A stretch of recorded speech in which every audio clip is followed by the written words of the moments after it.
Bien, buenos días para todos y para todas. Espero que estén muy bien.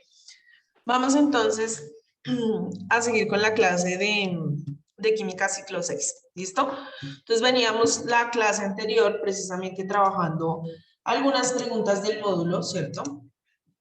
Que también ya estaban pues asignadas como una tareita para ir resolviendo. Entonces, según yo, quedamos en la 59. ¿Alguien me puede confirmar eso? 58, profe. Sí, señora, quedamos en la 59. Ah, bueno, o sea, resolvimos la 58, vamos para la 59, ¿sí? Sí, señora. Listo. Entonces, bueno, miren, dice, es un óxido ácido, es un óxido ácido. Entonces, nosotros la clase pasada habíamos revisado un poco, yo estoy sorprendida es porque este ciclo ahora tiene un montón de estudiantes, pues 15. Después de que tuve clases hasta solo con 6, con 8, 9, perdón, es que 6, como con 9. Bueno, vea, ya se acaba el semestre. Ahora hay más gente. Entonces, bueno, decíamos que la clase anterior, entonces habíamos revisado un poco que hay unas familias, ¿no? Que hay unas funciones inorgánicas. Entonces, que hay unos óxidos, ¿cierto? Que la pregunta específicamente hace relación a los óxidos. Es que hay unos óxidos que se consideran metálicos y otros que se consideran no metálicos, ¿cierto? Cuando son óxidos metálicos, bueno, es así, pero también esos óxidos no metálicos, entonces se conocen como óxidos ácidos, ¿listo? Porque se forman con no metales. Entonces, digamos que los no metales en general tienen la tendencia precisamente a dar un carácter un tanto más ácido en las moléculas. Entonces, ¿qué habría que ver? ¿Qué tipo de elemento es el que se está uniendo al oxígeno? Si se está uniendo un metal o si se está uniendo un no metal. ¿Cómo hago para determinar eso o para saber eso? Pues revisando la tabla periódica, ¿cierto? Básicamente, revisando la tabla periódica. Ahora me pasé por acá. Y entonces, por ejemplo, acá tenemos azufre y oxígeno, por acá está magnesio y oxígeno, cobre y oxígeno, manganeso y oxígeno. Cuando uno va a una tabla periódica, ¿cierto? Como las que ya habíamos trabajado también en clase, entonces miren, por ejemplo, acá me muestra cuáles son los metales y aquí me señala cuáles entonces son los no metales, ¿cierto? Entonces decíamos, allá hay cobre, hay manganeso, ¿cierto? Y entonces miren, acá aparecen coloreaditos, ¿sí ven? Cuando le doy metal, el cobre aparece con color, o sea que es un metal. El manganeso también es un metal porque ahí está en color. Entonces también aparece el magnesio, ¿cierto? Y el magnesio también es un metal. Entonces todos ellos son óxidos metálicos. ¿Quién es el único que no aparece coloreado cuando veo la clasificación de metales? Pues el azufre, ¿cierto? Cuando voy a la clasificación de no metales, ¿sí ven? Ahí aparece el azufre de verde como otro no metal, número atómico 16. Significa que cuando el oxígeno se une con el azufre, entonces va a generar un óxido no metálico, lo que también entonces se conoce como un óxido ácido. ¿Listo? A verdad que yo les estaba preguntando la respuesta para que la escribieran en el chat y a partir de ahí mirábamos, ¿no? Entonces vamos a tener esa dinámica, ya que pues ustedes tenían como la tareita de ir resolviendo eso. Pero entonces hagámoslo a partir de la 60. Entonces en la 59 respuesta correcta, la A, azufre con oxígeno.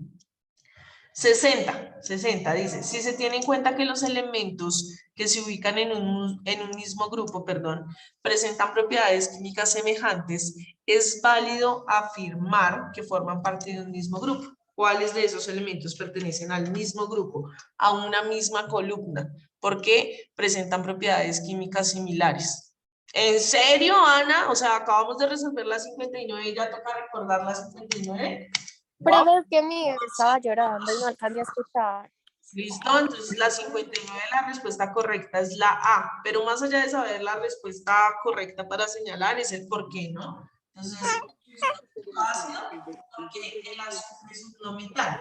Cualquier no metal que se una con el oxígeno forma un óxido ácido. Cualquier no metal que se una con el oxígeno forma un óxido ácido. ¿Listo? Y entonces estamos en la 60 diciendo y preguntando para que ustedes escriban en el chat en la 60, porque me superaron ahí eso, en la 60, ¿Cuáles de esos grupos de elementos, en la opción A, en la opción B, en la opción C o en la opción D, pertenecen a un mismo grupo porque tienen propiedades similares? Entonces, bueno, por acá tenemos, Andrea también ya había escrito la respuesta, muy bien. D. Dana, pues es lo mismo que yo te decía en la clase anterior. ¿Atrasados en qué? ¿Conceptualmente o atrasados en resolver el módulo? Si quieres puedes abrir tu micrófono y compartes tu respuesta.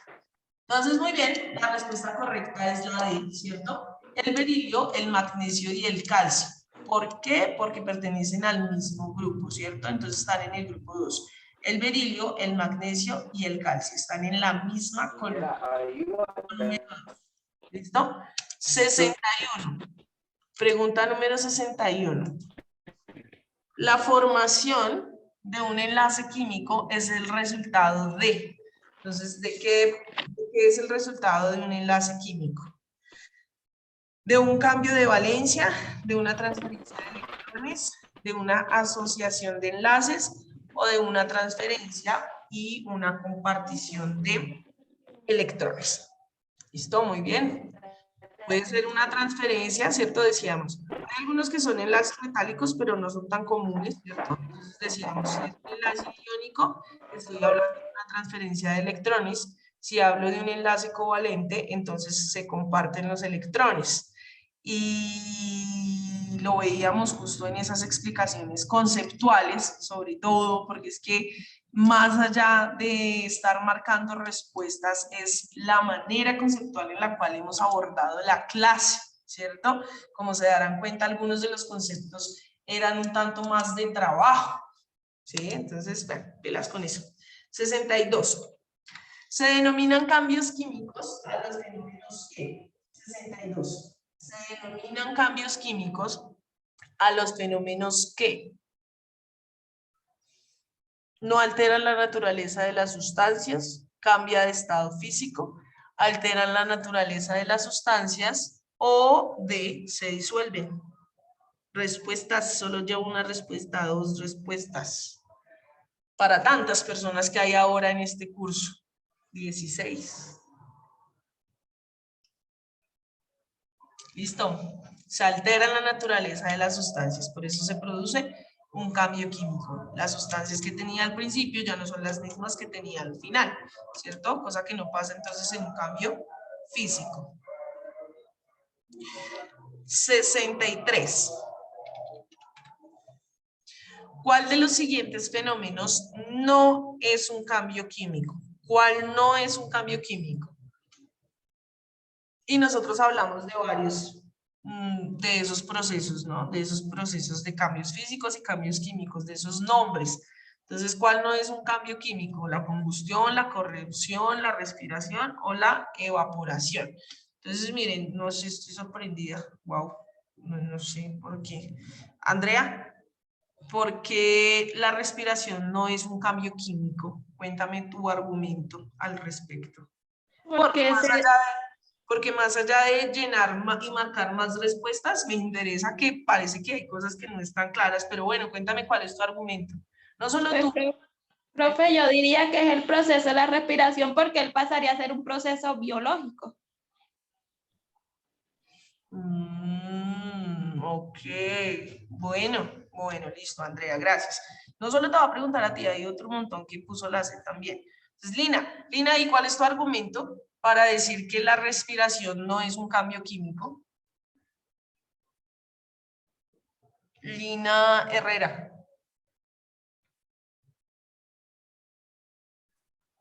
Profe, pues porque eso ya es más como de la naturaleza, ¿no? O sea, ya eso, pues nosotros ya nacemos pues como con la esta de hacerla, lo que yo entiendo de lo químico es algo como que se transforma, que uno, o sea, son cosas que ha hecho más que todo Uy, se te fue. Me quedé, ¿qué ha hecho él?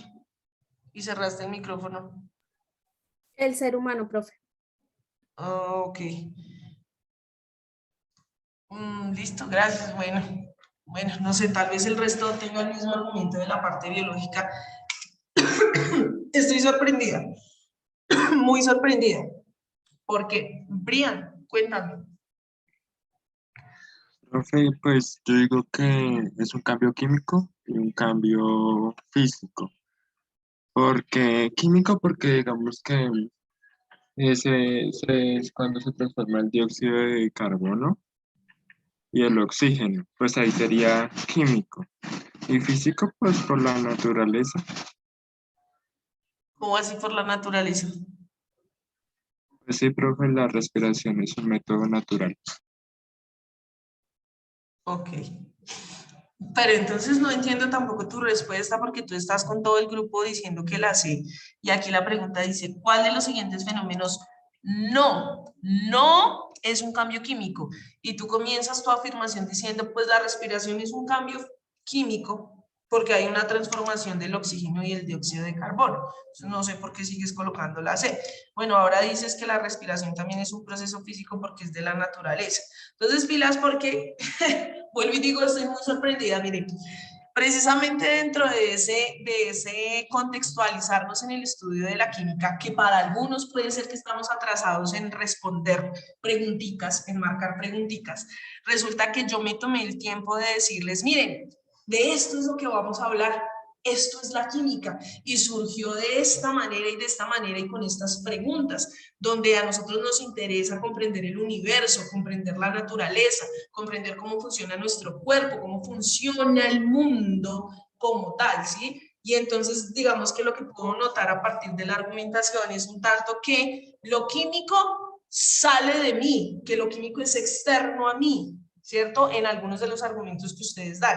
Y yo les decía, hey, pero si es que las preguntas eran de qué estamos hechos, porque es así y no de otra manera, ¿sí? Es decir, estamos tratando de comprendernos a nosotros mismos y comprender nuestro universo. Lo hice a través de las clases de explicación de qué es la química, de historia de la química y demás, pero adicional específicamente, les dije, miren, hay unos cambios que son físicos y los nombres de esos cambios físicos son los siguientes y se da por esta razón y de esta manera, ¿cierto? Y les dije, entonces, mire, pasa esto y aquí está este nombre y también tiene un sinónimo y también lo vas a encontrar así, pero lo más importante es que es un cambio físico porque no se está alterando la naturaleza de la sustancia, es decir, aquí tengo agua y aumento la temperatura y sigo teniendo agua, pero en otro estado, ¿cierto?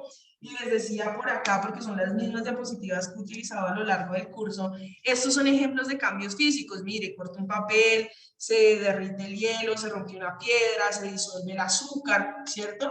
Y les dije también, vea, son cambios químicos estos. Y mire, respirar, proceso de fotosíntesis. Entonces, usted, ¿cierto? Usted captura oxígeno y le devuelve al medio dióxido de carbono. Y las plantas hacen lo contrario, capturan el dióxido de carbono que usted libera y, ¿cierto? Entonces nos devuelven a nosotros oxígenos porque eso es un cambio químico, ¿sí? Porque es que la química no es ajena a mí, la química también estudia mi cuerpo, también estudia los procesos que yo hago, lo que me como, lo que pasa en el universo, lo que pasa en mi cotidianidad, cuando llueve, cómo se forman las nubes y demás. Bueno, solo para recordarles.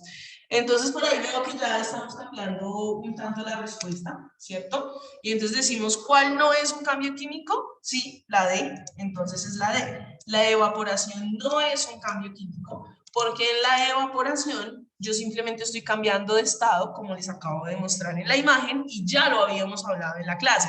Entonces, si se dan cuenta, un argumento más para decirles, más allá de tachar un montón de respuestas, 200 respuestas, es conceptualmente qué he elaborado en mi cabeza, qué he transformado, qué he aprendido y qué puedo apropiar. ¿Listo? La combustión es cuando quemo algo, ¿cierto? Lo hablamos también en algunos ejemplos que aparecían ahí. Entonces decíamos, en la combustión yo altero no solo la apariencia, sino que también altero la naturaleza de la sustancia porque ya no tengo lo mismo. Entonces ese sí es un cambio químico.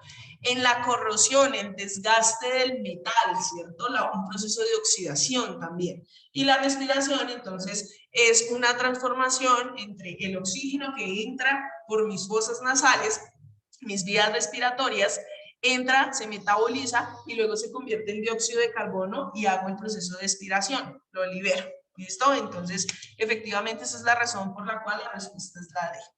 63. Vamos a la 64. ¿Listo? 64.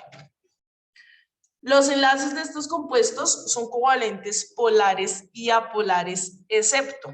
¿Cuál no será de esos? 64. Y menos mal les enseñé cómo se puede determinar un enlace covalente, ¿no? Y bueno, la parte de la polaridad también se maneja desde las cargas y la explicación del proceso del modelo atómico. Entonces, número 64, lleva unas respuestas.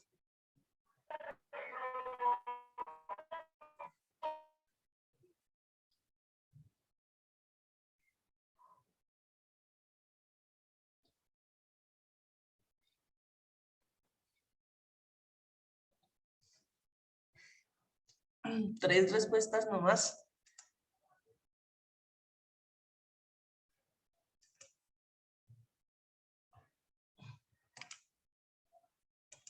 Por ejemplo, yo pensé que...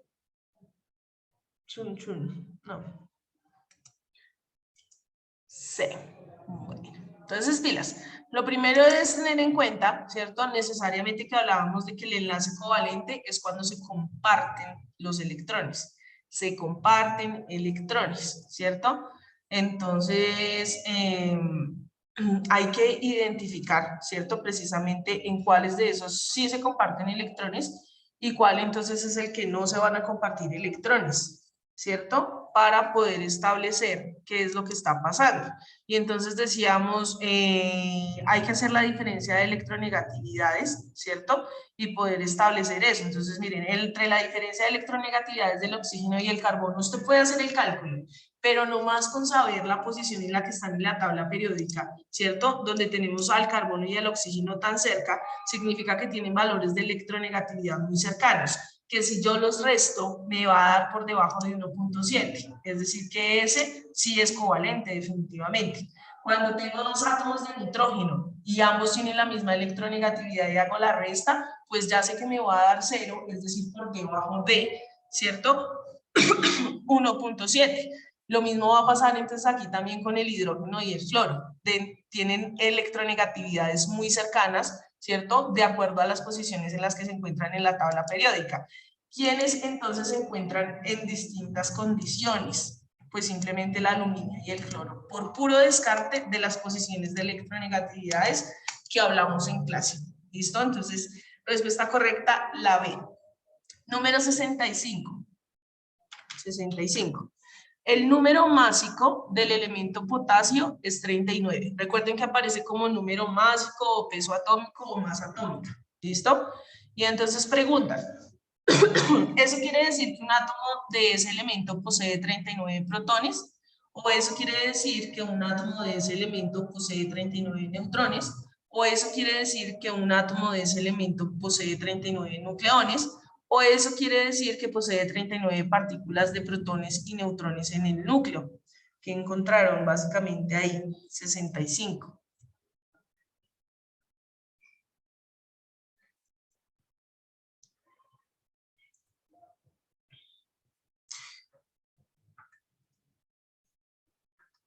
Bueno, miren que conceptualmente, cuando vimos modelo atómico, rápidamente pues ahí habíamos mencionado lo que tiene que ver con las cargas positivas, negativas y neutras.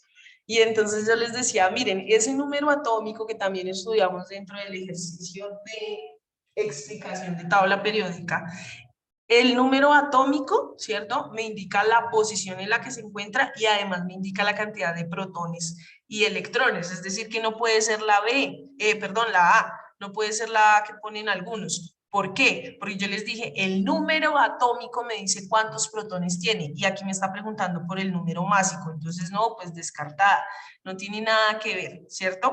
Y también cuando revisamos lo que tiene que ver con el número, con el modelo atómico, con los modelos atómicos, decíamos, vea, es que hoy en día, ¿cierto? El modelo atómico actual dice, la gran mayoría del átomo, de lo que tiene que ver con la organización del átomo, es espacio vacío, ¿cierto? pero entonces tiene algo súper importante que es el núcleo, y entonces ese núcleo es macizo y ese núcleo es quien realmente otorga la masa, ¿cierto? O sea, número másico. Y dijimos, claro, ¿y qué se establece a partir de la organización de los modelos atómicos? Es que creo que esa clase si no la tengo aquí, pero ustedes recuerdan que sí les traje los dibujitos y todo.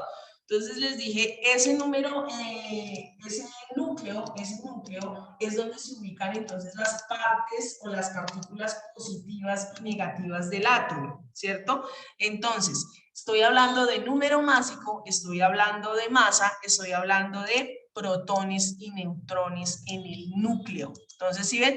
Es que ni siquiera es una cuestión de calcular ni demás, es una cuestión de que el desarrollo conceptual que se manejaba en las clases realmente se pueda llegar a evidenciar dentro de lo que usted realmente va a poner en esas respuestas, más allá de decir estoy atrasado o tengo 200 respuestas completas. Entonces, pila con eso. Entonces, vuelvo y les repito. Cuando hablamos de los modelos atómicos, habíamos dicho, vea, antes se creía que el átomo era una masa totalmente positiva con electrones incrustados como uvas pasas, que son las cargas negativas. Después dijimos, no, claro, nos dimos cuenta cómo funcionaba el sistema planetario, establecimos que hay un núcleo, que hay un centro y que hay unas órbitas girando alrededor, ¿cierto? Y entonces después la pregunta era, bueno, ¿y qué es lo que hay en el núcleo? Porque es que la gran mayoría del átomo es un espacio vacío. No, pues en el núcleo están las cargas positivas y las cargas neutras, lo que les otorga entonces la masa. Por eso está relacionado protones y neutrones con el número másico. Entonces, respuesta correcta, la D. ¿Listo? 66. El HNO3 es, ¿listo? Y ese nombre, pues estoy leyendo la fórmula, ¿no? Pero se llama ácido nítrico. Entonces, ¿qué será? Un oxácido, un hidrácido, una base o una sal. Listo, muy bien, la A, un oxácido, ¿cierto? Y digamos que en la clase pasada yo les decía, siempre que aparece el hidrógeno, de primeras en la fórmula es la clasificación de ácido, ¿no? Cuando aparece de últimas en la fórmula es la clasificación de hidruro. Aquí tenemos que estar de primeras en la fórmula, ¿cierto? Entonces uno de una dice, ah, es un ácido. Ahora la pregunta es, ¿será un oxácido o un hidrácido? Y la misma palabra lo dice, si lleva oxígeno en su fórmula, pues es un oxácido. Si solamente tiene hidrógeno en su fórmula, es un hidrácido que aparecía justo en esas familias de acá. Acá, hidrácido, ¿sí ven? No tiene oxígeno. Pero este que me muestran en la fórmula sí tiene oxígeno, entonces es un oxácido. Básicamente, ¿listo? Entonces esa era la 66. Vamos con la 67.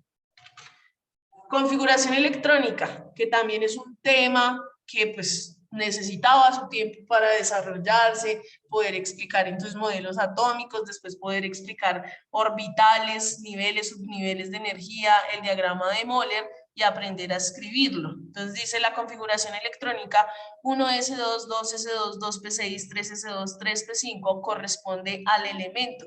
¿A cuál elemento? ¿Al sodio, al cloro, al aluminio, al calcio?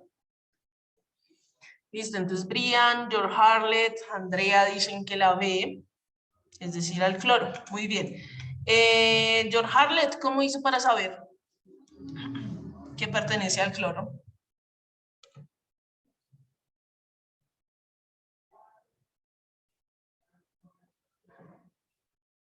George Harlet. Profe, viendo en la tabla periódica me puse a investigar, a mirar.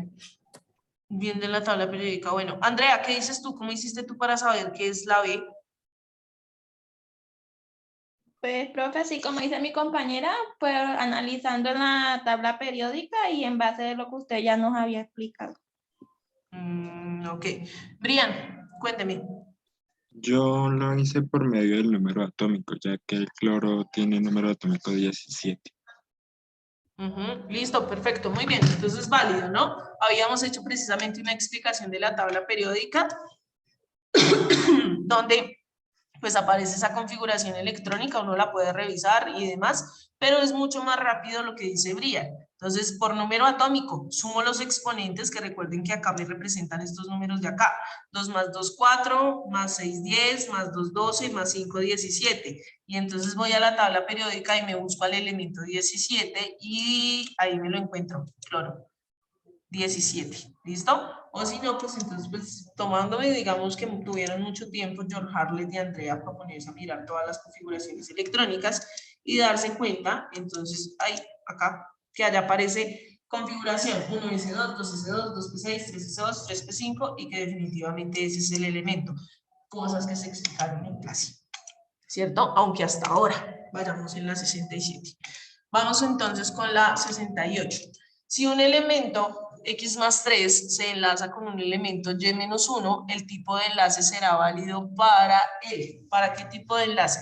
Si estoy hablando de cargas opuestas, entonces número 68.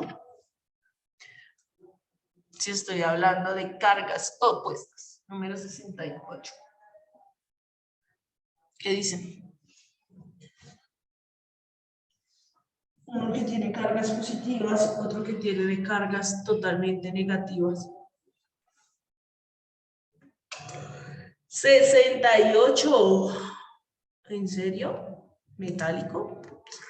No, pero sí. Tienen cargas opuestas, ¿cierto? Es decir, que estoy ganando y estoy perdiendo electrones. Entonces recuerde que hay una transferencia de electrones. Es un enlace iónico, ¿listo? Además que recuerden que en los enlaces metálicos no es común realmente, digamos, su organización. Entonces, respuesta correcta, la A, número 68, la A. Es un enlace iónico, ¿listo? Número 69. Señale la afirmación verdadera. Señale la afirmación verdadera. La cantidad de protones es siempre igual a la cantidad de neutrones, o sea, las cargas positivas son siempre iguales a las cargas neutras. O el número atómico Z nos indica la cantidad de neutrones que posee determinado átomo. O el número másico A nos indica la cantidad de protones más neutrones que posee un determinado átomo. Se podría decir que es una pregunta repetida. El número másico A nos indica la cantidad de electrones que posee un determinado átomo. Listo, perfecto, muy bien, ahí no hay pierde, la C, ¿cierto? No, volvemos a lo mismo. La masa del elemento o el número másico me lo da la cantidad de protones más la cantidad de neutrones, que es lo que está en el núcleo. ¿Listo? Muy bien, 70. Pregunta número 70. Son elementos que pertenecen a la familia de los alcalinos. Ahí también tocaba usar de pronto la tabla periódica, ¿cierto? Entonces son elementos que pertenecen a la familia de los alcalinos. Y simplemente identificarlos dentro de esa tabla periódica. Entonces, bueno, Brian y George Harlet dicen que la C, cosa que está, Andrea dice que la B. Y el resto, nada, pues atrasados, ¿no? Tan atrasados que ni siquiera opinan. Entonces, 70, miren acá, potasio y sodio. ¿Listo? Ah, acá es en esta, donde dice propiedades. Entonces, alcalinos. Acuérdense que cuando yo me paro en una de estas, pues me colorea. Entonces, alcalinos, y ahí aparece el sodio como número atómico 11 y el potasio como número atómico 19. ¿Listo? Entonces, alcalinos. Efectivamente, es la respuesta que mencionan los compañeros. Son alcalinos, el sodio y el potasio pertenecen al grupo número 1. La B que dice Andrea no es, porque son el hierro y el cobre. Y entonces, si usted mira en la tabla periódica, el hierro y el cobre aparecen acá. Hierro y cobre 29. Son metales de transición. ¿Listo? 71. No es un ácido. ¿Cuál de esos no es un ácido? Y ahorita volví y recordé. Recuerde que dijimos que es ácido cuando tal elemento aparece de primera. ¿Sí? Entonces es muy fácil. ¿Cuál no tiene ese elemento? ¿Sí o no? Y por tanto, pues entonces no será un ácido. Los mismos tres que hace 20 días creo que dejé la tarea, 15 días por lo menos mínimo, de que fueran trabajando hasta la pregunta 100, porque hay cosas que íbamos desarrollando, cosas que ya pueden responder y cosas que pueden investigar para no quedarse atrasados. y no estresarse con esa vaina. Hace 20 días de la tarea, sí. Muchas gracias, hace 20 días. Entonces, pilas acá, yo les dije, hablamos de un compuesto ácido, ¿cierto? Y lo decía la clase anterior, cuando al principio de la fórmula se encuentra el hidrógeno. Si no hay hidrógeno, pues mire, será un óxido, si ven que acá no hay hidrógenos, será una sal o será un hidruro, un hidróxido, allá tendré que mirar. Pero siempre que inicia primero el hidrógeno en la fórmula, entonces estoy hablando de un ácido. Y entonces pues acá es muy sencillo porque esta fórmula tiene hidrógeno de primeras, es un ácido. Esta fórmula tiene hidrógeno de primeras, es un ácido.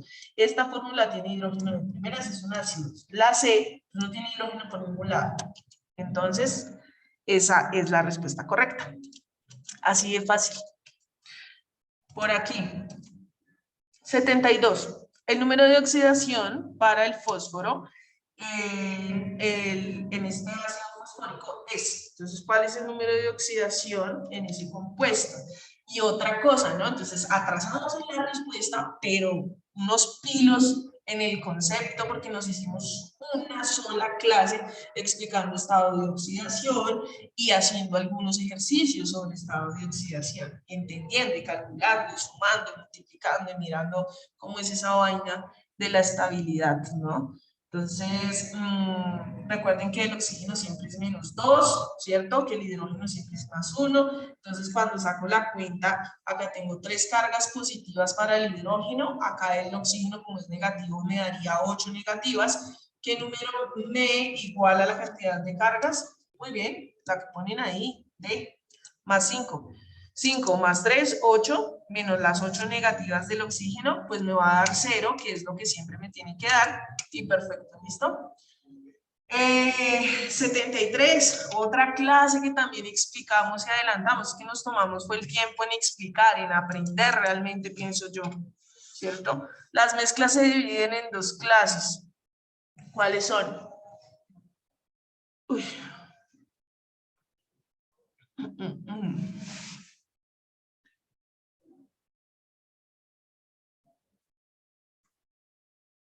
Listo, entonces muy bien, ahí no hay pierde, homogéneas y heterogéneas, ¿cierto? Hicimos también ahí la explicación, mostramos las imágenes, ustedes en el chat, dentro del desarrollo del aprendizaje me contaban algunos ejemplos de su cotidianidad, donde volvemos y decimos, vea, la química está ahí, en lo que usted come, en esos ejemplos de mezclas y demás, eso nada es ajeno a usted.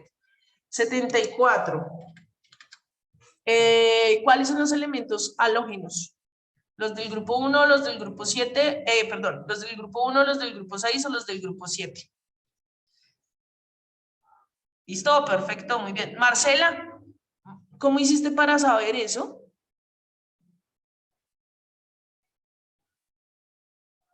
RAB 1268, Marcela.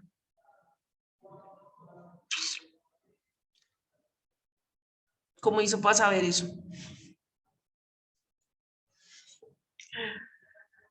Bueno. Ana, ¿cómo hizo para saber esa respuesta? Ana González.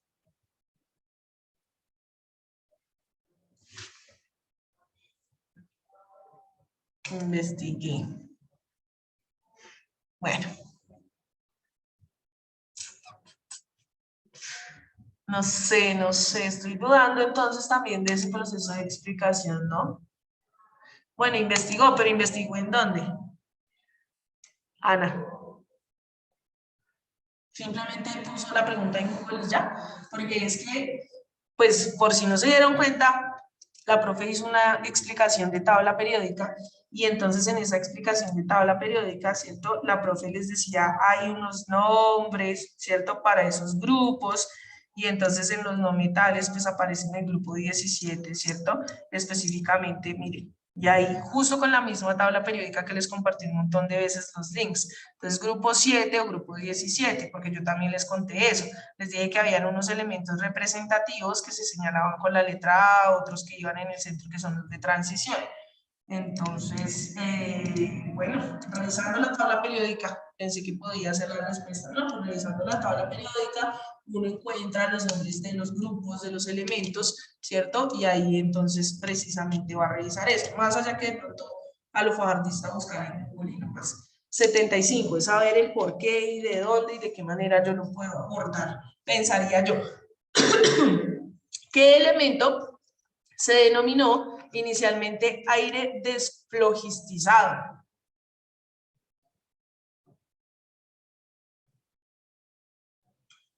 Listo.